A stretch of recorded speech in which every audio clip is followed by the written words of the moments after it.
उन्होंने finance bill के जरिए 72A फाइनेंस बिल में 72A के जरिए एक बहुजन समाज की हर खबर पाने के लिए सब्सक्राइब करें अम्बेडकर पीपल्स वॉइस और बेल आइकन दबाएं। श्री रितेश पांडे जी। बहुत बहुत धन्यवाद आदरणीय सभापति महोदय जी। आपने मुझे बहुजन समाज पार्टी और बहन कुमारी मायावती जी के नीतियों को यहाँ पे रखने का अवसर दिया है, मैं आपका आभारी हूँ।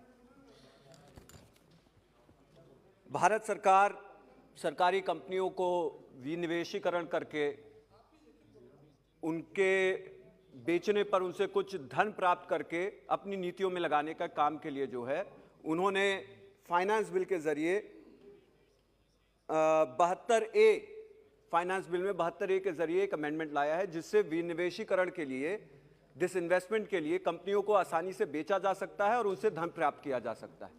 ये सरकार का हक है कि वो कंपनियों को अपने प्रचंड बहुमत जो उन्होंने पाया है लोकसभा के अंतर्गत, उस बहुमत का इस्तेमाल करते हुए वो अपनी नीतियों को, चाहे वो फाइनेंशियल नीतियां हों या सोशल नीतियां हों, उनको लागू करने का काम करें। और इन्हीं नीतियों को लागू करने के लिए उसी के मुताबिक सरकार ने ये फैसला किया है कि वो सरकारी कंपनियों को बेचने का काम करेगी। बहुजन समाज पार्टी और बहन कुमारी मायावती जी का ये मानना है कि इससे देश का नुकसान होगा।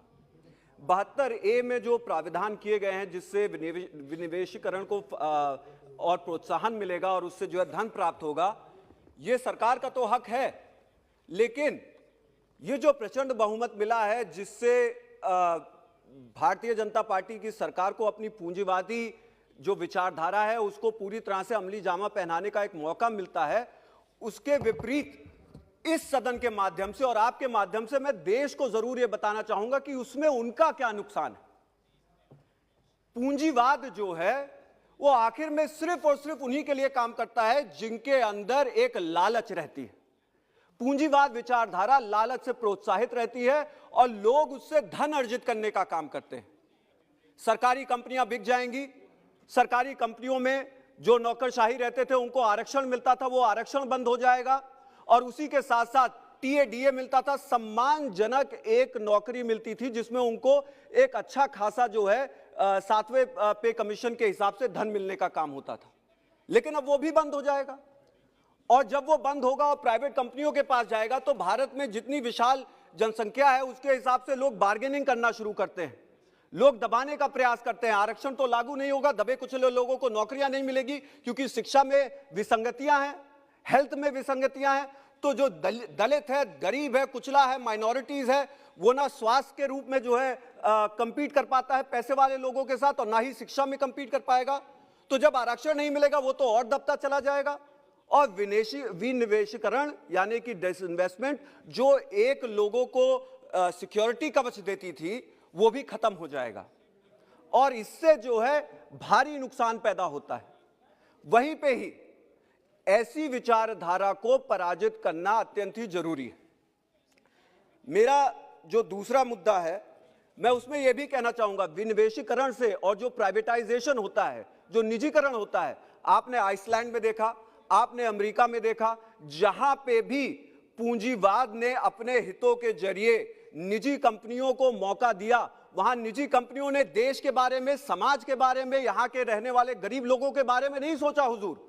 उन्होंने सोचा तो सिर्फ अपनी जेबें गर्म करने के बारे में, उन्होंने सोचा तो भारी भारी पैकेज लेकर के अपनी जेबों में रख करके और वहां से फरार हो जाने के बारे में। यहां पे मैं कौन भागा कौन नहीं भागा उसके बारे में चर्चा नहीं करना चाहता, लेकिन इसके दुष्परिणाम बहुत दूरगामी हो सकते हैं और इससे सतर्क रहना बहुत जरूरी है। और यह पूंजीवाद के खिलाफ मैं ये भी नहीं कह सकता कि सरकार को इसका अधिकार नहीं है, सरकार को पूर्ण अधिकार है। इस देश की जनता ने इनको एक बहुत बड़ा प्रचंड बहुमत दिया है, लेकिन जनता कभी कभी कहीं ना कहीं बहकावे में, ढकोसलों में भी आ जाती है और उसको उजागर करना जरूरी है। मान्यवर, मैंने आइसलैंड और अमेरिका की बात की, अब आ जाइए जो चैप्टर 5 और 115 और 116वें अमेंडमेंट जो फाइनेंस बिल में दिया गया है, जिसमें एग्रीकल्चर इंफ्रास्ट्रक्चर डेवलपमेंट सेस की बात की गई है, AIDC की।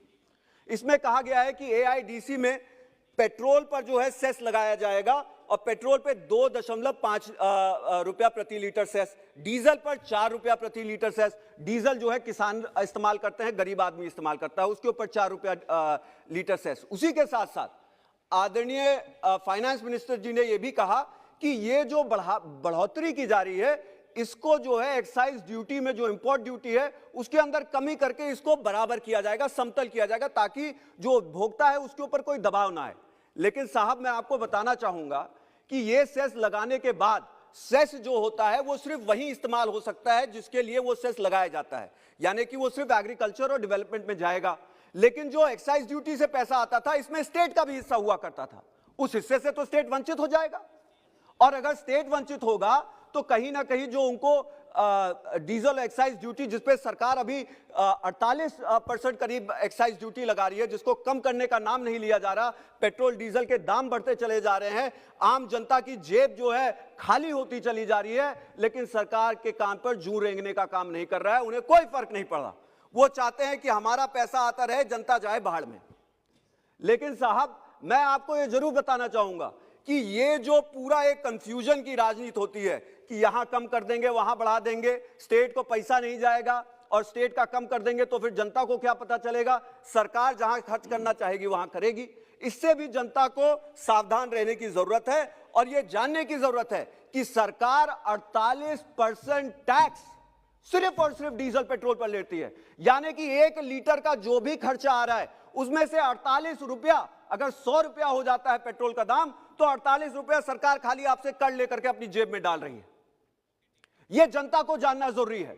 आज जनता की जेबों को खाली किया जा रहा है और बहुजन समाज पार्टी इसका पुरजोर विरोध करती है कि जनता के हितों के साथ अन्याय किया जा रहा है और सरकार को ये जो बढ़ते पेट्रोल और डीजल में बढ़ते दाम चले जा रहे हैं, इसमें जो 48% एक्साइज ड्यूटी लगाई जाती है, इसमें सरकार के पास पूरी की पूरी पावर है, इसको भारी मात्रा में कमी लाए और जनता को राहत दे, उनकी जेब में और पैसा दे, ताकि वो अपने एक्सपेंडिचर को बढ़ाने का काम करे और उससे भी सरकार के उद्देश्य पूरे होने के काम होंगे।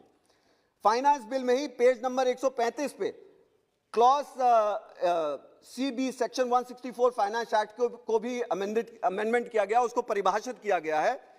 उससे यह स्पष्ट होता है कि ऑफलाइन ट्रांजैक्शंस जो होंगी उस पे जो है इक्वलाइजेशन लेवी जो है वो भी लागू किया जा रहा है, इसको भी समझना जरूरी है। डिजिटल इंडिया की बात हुई, कैशलेस इकोनॉमी की बात हुई, देश ने माननीय प्रधानमंत्री जी के इस आह्वान को स्वीकार करते हुए डिजिटल इकोनॉमी की तरफ बढ़े, कैशलेस इकोनॉमी की तरफ बढ़े। और उसका उनको क्या उपहार मिल रहा है कि यदि ईमेल के जरिए वो किसी भी ट्रांजैक्शन के ऊपर कोई ऑफर जाता है तो उसके ऊपर 2% टैक्स लग जाएगा, अगर वो ऑफर कंक्लूड होता है। अगर कोई परचेज ऑर्डर जाता है तो उस पर भी ऑनलाइन जाता है तो उसके ऊपर भी टैक्स लग जाएगा। कोई परचेज ऑर्डर ऑनलाइन स्वीकार होता है तो उसके ऊपर 2% टैक्स लग जाएगा।